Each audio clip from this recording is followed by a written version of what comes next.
26वीं जनवरी से जुड़े ये रोचक किस्से नहीं जानते होंगे आप।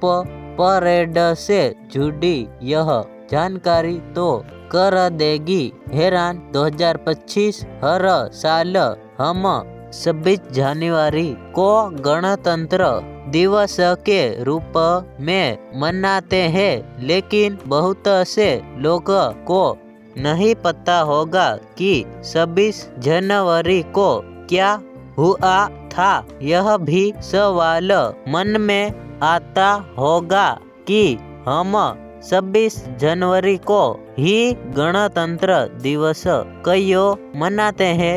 26 जनवरी 1950 को भारतीय संविधान को औपचारिक रूप से अपनाया गया था।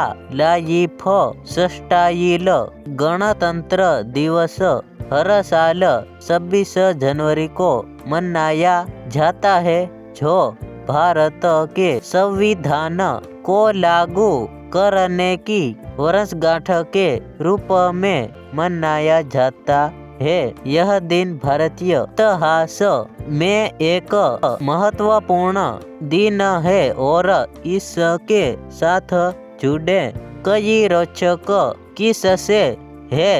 यह कुछ ऐसे किस्से हैं जो आप शायद नहीं जानते होंगे।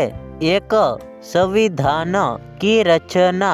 भारत का संविधान 26 नवंबर 1949 को बनाया गया था, लेकिन इससे 26 जनवरी 1950 को लागू किया गया था। संविधान की रचना में